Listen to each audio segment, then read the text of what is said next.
जो हम ये ग्रीक सुनते हैं डेल्टा, गामा, थीटा, वेगा, ये होते क्या है? And this class is very very important in day to day basis of my trading career. How do I use this greeks? तो hey guys, welcome to the very next video.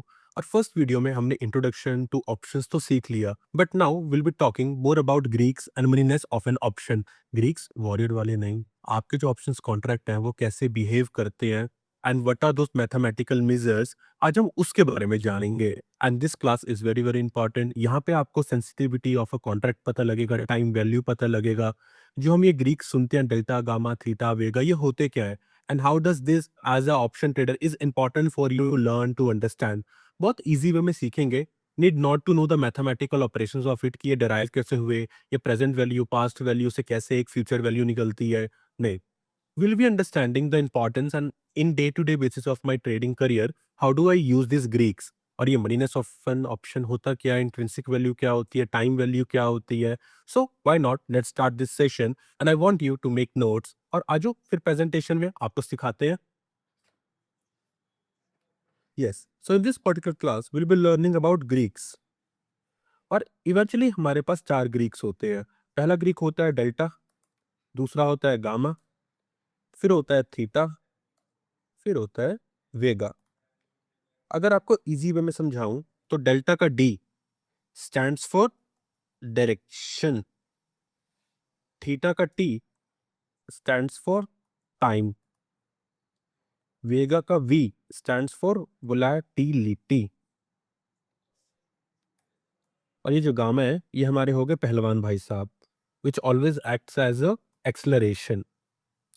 सो अभिषेक, इसको सुना तो बहुत है कि डेल्टा सेंसिटिविटी है, delta is very low, time decay ज्यादा है, लेकिन इसको यूज कैसे करते हैं? Why not, let's start.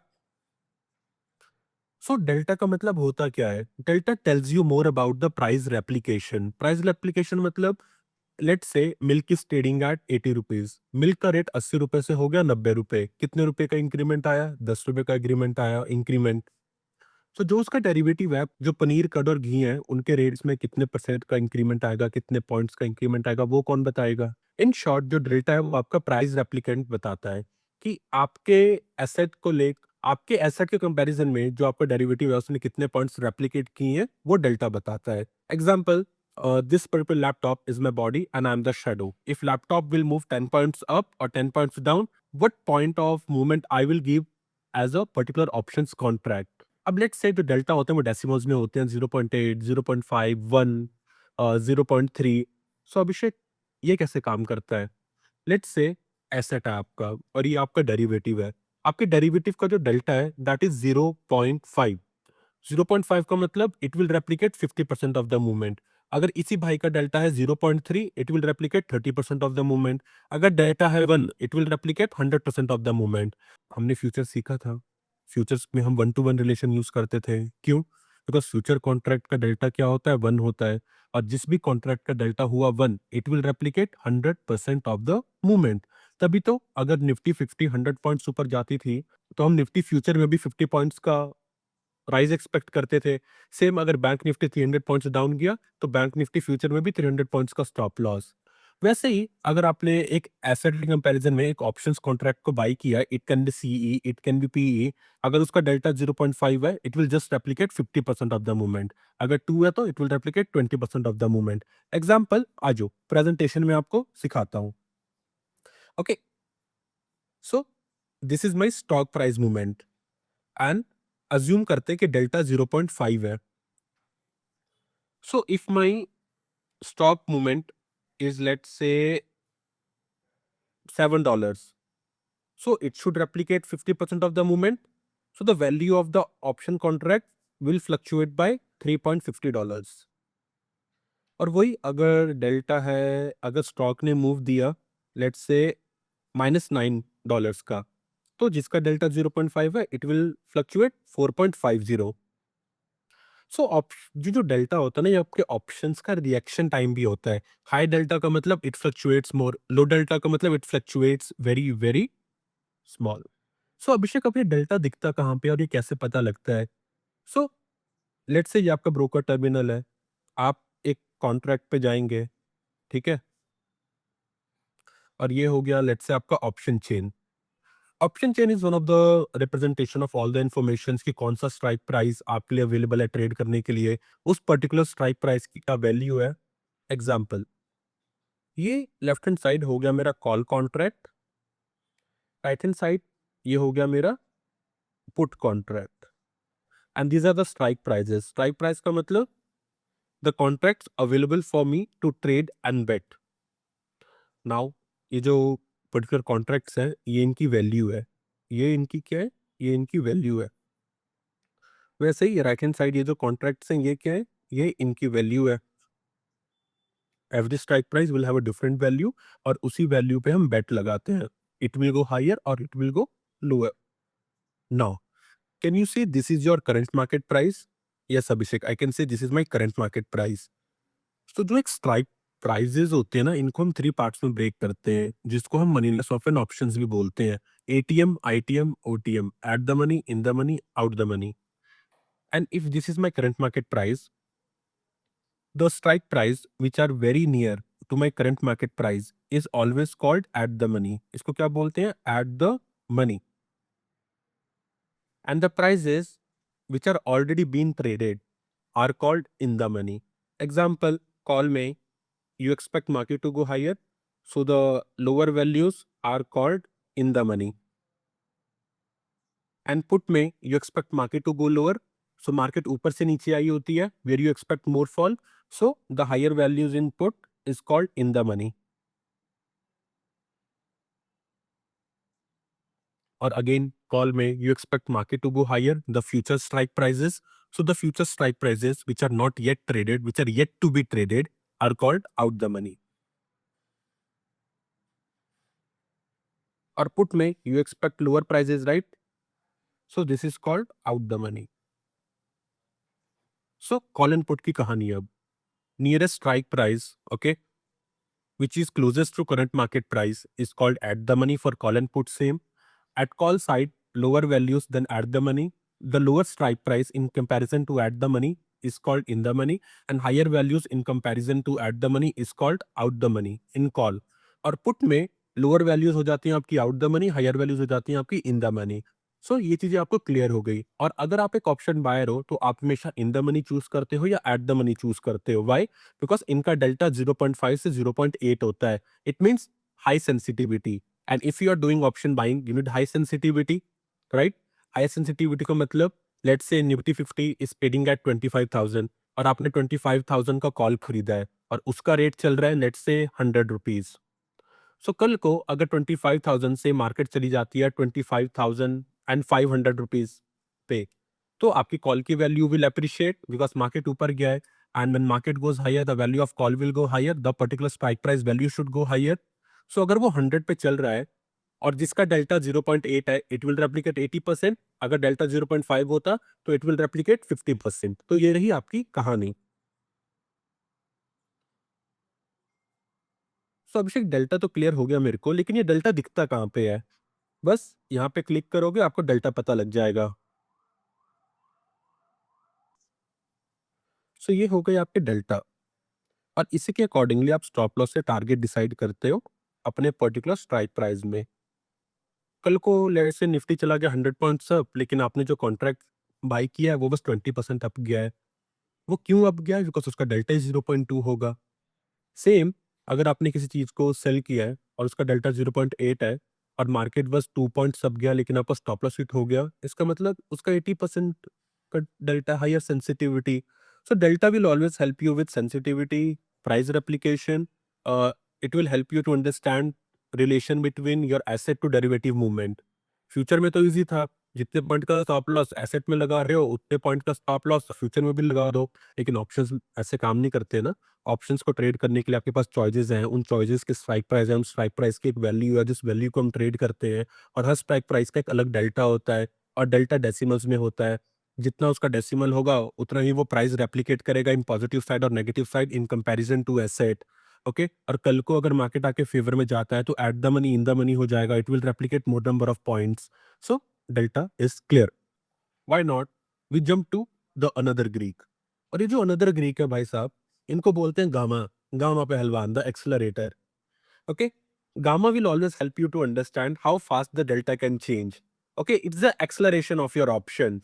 If delta is speed, gamma is the pedal shifter, and floor is the near expiry. जब भी मार्केट में हाई गामा होता है तो ऑप्शंस के जो वैल्यूज होते हैं वो बहुत जल्दी रेप्लिकेट होते हैं, बहुत ज़्यादा सेंसिटिव होते हैं। आपने शायद ऑप्शंस मार्केट में देखा भी होगा कि 2 रुपए का प्रीमियम 20 रुपए हो गया, 20 रुपए का प्रीमियम 1000 रुपए हो गया। जैसे कोविड का एग्जांपल, इलेक्शन का एग्जांपल, 20 रुपए के प्रीमियम्स 2000 तक चले गए थे। व्हाई? बिकॉज़ एक गामा एक्सेलरेशन आ गया। अब वो गामा एक्सेलरेशन कब आता है किसी को नहीं पता। वो गामा पहलवान कब आएगा किसी को नहीं पता, बट वो आएगा इतना ज़रूर पता होता है। और ये हायर सेंसिटिविटी गामा की किस दिन होती है? सबसे ज़्यादा एक्सपायरी वाले दिन होती है, या जब एक बहुत क्विक मूवमेंट आता है, एक quick movement.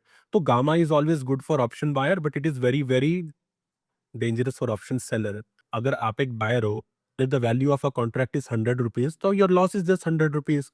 And if there's a gamma explosion, the 100 rupees value can go to 500 also, 600 also, which as a buyer is good, but option seller will have a limited loss, because 100 की बेची हुई चीज बस zero हो सकती है, उसका profit define है, बट 100 की चीज 1000 भी तो हो सकती है, losses are unlimited. So expiry वाले दिन गामा पहलवान उठते ही उठते हैं। डेल्टा के जैसा इसको मेज़र नहीं कर सकते कि कितना गामा, कितना क्या, कर सकते हैं, but again I do not want to make you confuse, बस ये चीज़ यहाँ दिमाग में रखनी है। Then comes the main player, जिसको बोलते हैं थीटा। थीटा का मतलब क्या होता है? Time decay. टाइम डिके का मतलब क्या होता है? In short, value of money आज कितनी है और आने वाले टाइम में कितनी रहेगी। सो मार्केट्स में ना आप कॉन्ट्रैक्ट्स को ट्रेड कर रहे हो, और मार्केट अगर एक कॉन्ट्रैक्ट तक नहीं जा पा रहा है तो value of the contract will go zero. Let's say आप कॉन्सर्ट के टिकट बाय किया आपने, ओके, और कॉन्सर्ट 2 दिन बाद है। You are trying to be at stadium, okay, when the concert would start, but आप नहीं पहुंच पाए, so the value of ticket will go zero. Options contract भी ऐसे ही है भाई साहब। अगर आपको लग रहा है Nifty fifty is trading at 25,000 and you are planning to buy 26,000 CE, because you feel कि मार्केट तो 26,000 तक आएगा ही आएगा, अगर वो नहीं गया तो the value of the contract will go to zero. This is called time value. और अगर मैं आपको एनिमेशन दिखाऊं तो ये देखो, अगर आपने कॉन्ट्रैक्ट बाय किया और मार्केट साइडवेज हो गई, सो आपके जो ये वैल्यू ऑफ द कॉन्ट्रैक्ट है ना, इनकी वैल्यू कम होती रहेगी, because as a option buyer this is against us. Because अगर आपने, लेट्स से आपने शायद ये चीज़ एक्सपीरियंस भी की होगी। अभिषेक, मैंने कॉन्ट्रैक्ट ₹10 में बाय किया, ठीक है? जब उसका एसेट ₹10 में था, उसका एसेट अभी भी ₹10 में घूम रहा है, फिर रहा है, 11, 12, 10, 9, 8, 7, लेकिन value of the contract which was 60 is now 40। ऐसा क्यों? Time value. Because futures and option means contract based, expiry based. Futures में तो एक्सपायरी नहीं होती है, बस वो कॉस्ट ऑफ कैरी जो होता है वो एक्सपायरी वाले दिन सेम हो जाता है। बट ऑप्शंस में क्या होता है? Options are just the contracts, right? The obligations, but you will trade, right? अगर मार्केट वहां तक नहीं पहुंच पाया तो the value will go zero. और फ्यूचर वैल्यू क्या होती है? Out the money. So out the money में सबसे ज्यादा कम डेल्टा होता है, और टाइम वैल्यू डिसएडवांटेज भी सबसे ज्यादा होता है as a buyer, because you are trying to predict future कि मार्केट उस लेवल तक जाएगा। अगर आउट द मनी ₹3 पे ट्रेड कर रहा है और मैंने अगर वो ₹3 पे बाय कर लिया, why? Because I was expecting future value to go higher. So guys, अगर आप एक बायर हो और मार्केट आपके अगेंस्ट जा रहा है, तो आपको लॉस तो होगा ही, लेकिन आपकी बर्फ भी मेल्ट होगी, आपकी प्रीमियम भी मेल्ट होगी, जिसको बोलते हैं टाइम वैल्यू। और टाइम वैल्यू सबसे खतरनाक होता है वीकली एक्सपायरी में, because as the days will come near, the value of our contract will start losing its value. और कल को अगर आपकी चीज एक ही तरफ साइडवेज हो रही है and the value is going down, you know who is the main culprit? It is time decay, the theta decay.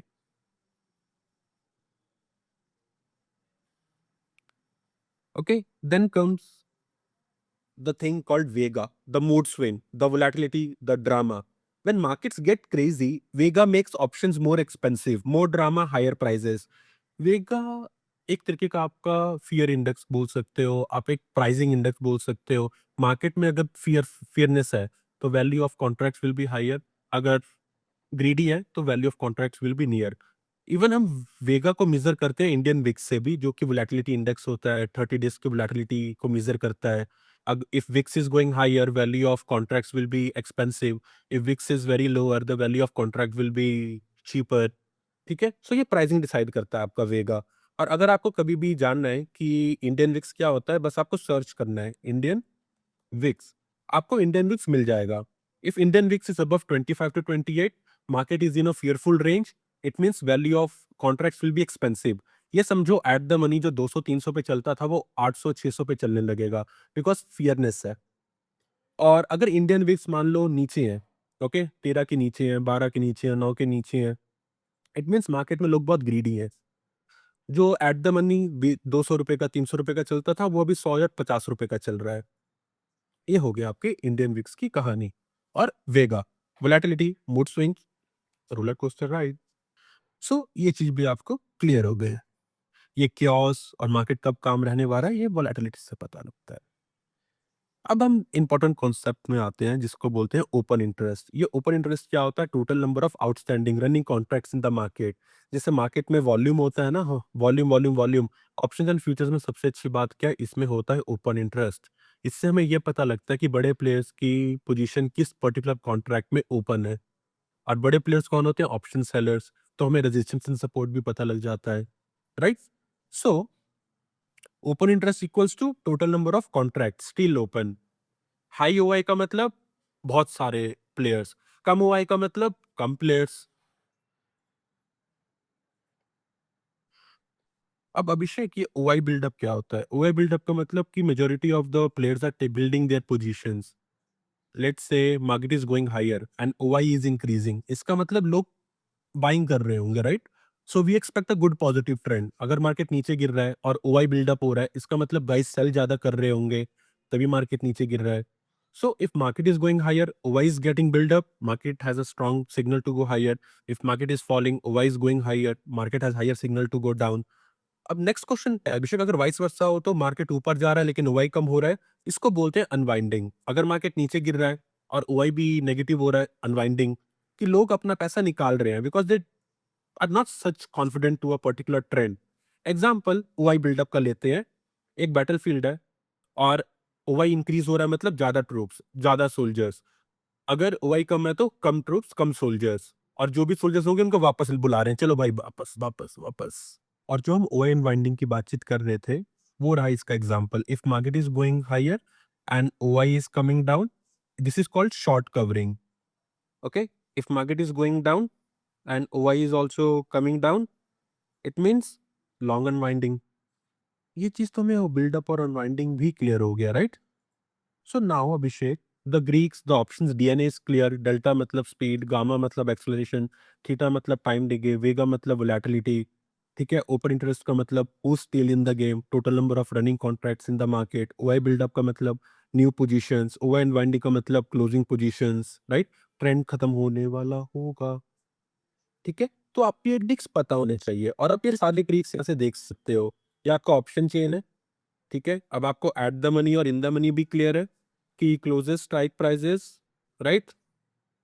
जो ये क्लोजेस्ट स्ट्राइक प्राइस है, ठीक है, ये हो गए in the money. Lower values in call is in the money, higher values in call is in the money, higher values in call is out the money and lower values in put is out the money. और out the money में सबसे ज्यादा time decay होता है और delta सबसे कम होता है। इन शॉर्ट, अगर मार्केट 10 रुपए ऊपर गई है तो आउट द मनी शायद 2 रुपए या 3 रुपए ऊपर जाए। और out the moneys are future contracts, okay, the future value that you expect to grow higher. और अगर मार्केट वहां तक नहीं पहुंच पाया तो at day of expiry it will be zero, खत्म। और in the money will have more delta, they are more sensitive, and at the money is also equally sensitive with 0.5 of delta. So ये चीज भी अभिषेक clear हो गई हमें। और बात करें ओपन इंटरेस्ट की, तो ओपन इंटरेस्ट कहाँ से पता लगता है? You just have to click on FNO, which is futures and options, and you can see these are your highest open interest। मतलब इस पर्टिकुलर स्ट्राइक प्राइस पे सबसे ज्यादा कॉन्ट्रैक्ट्स बिल्ड हो रहे हैं, राइट? और यही अगर ओआई आपको नेगेटिव में दिखे, इसका मतलब वो अनवाइंड हो रहे हैं। And unwinding is always good for option buyers and buildup is always good for option sellers, because option sellers बड़ा पैसा लेके आते हैं बिकॉज ऑप्शन सेलर के पास पैसा बनाने का दो तरीका है, the right direction and time decay. But buyer बस एक तरीके से पैसा कमा सकता है which is right direction with right momentum and right speed. उसके अगेंस्ट रॉन्ग डायरेक्शन चलता है, उसके अगेंस्ट टाइम चलता है। Option buyer is a buyer of ice and option seller is a seller of ice. और ये जो बेसिक टर्म्स एंड टर्मिनोलॉजीज है ना, वो हर एक को पता होना चाहिए, हर एक को। ये जो ऑप्शंस टर्म्स है ना, ये हर एक को पता होना चाहिए। You should not be so and so confused. Greeks क्या होते हैं, ग्रीक्स हेल्प कैसे करते हैं, डेल्टा क्या होता है, टाइम क्या होता है, गामा क्या होता है, वेगा क्या होता है, ये विक्स से वोलेटिलिटी कैसे पता लगती है, ठीक है। और वोलेटिलिटी मार्केट में कब ज़्यादा क्योस है, कब ज़्यादा ग्रीड है, वो पता कैसे लगेगा। So now things will be so and so easy for you. If you are a buyer, you will be always focused upon at the money and in the money as they have 0.5 to 0.8 of delta, ठीक है। और 0.8 मतलब 80% price replication, 0.5 मतलब 50% price replication, 7 मतलब 70% price replication, 1 मतलब 100, 0.2 मतलब 20%। तो ये रही डेल्टा की कहानी। और डेल्टा को एक्सलरेट कर देता है गामा। और गामा कब आता है? एक्सपायरी वाले दिन, जहाँ पे या फिर बहुत क्विक मूव में, और क्विक मूव में ही आता है गामा, ठीक है। फिर आ गया time, the value of money which will melt every single day. Why? Because the market would be sideways या market would be against you, going falling. Time value of the money, जिसका हमने एक अच्छा सा एग्जांपल भी देखा। फिर आ गया vega, volatility, the drama and open interest, the main volume, the open contracts, buildup, building more positions, unwinding, closing positions. So I hope guys this particular session was very easy for you. हमने Greece के warrior को समझा, the DNF option को समझा है। And now in the very next class will be discussing more about option buying then options hedging. And so guys thank you, मिलते हैं।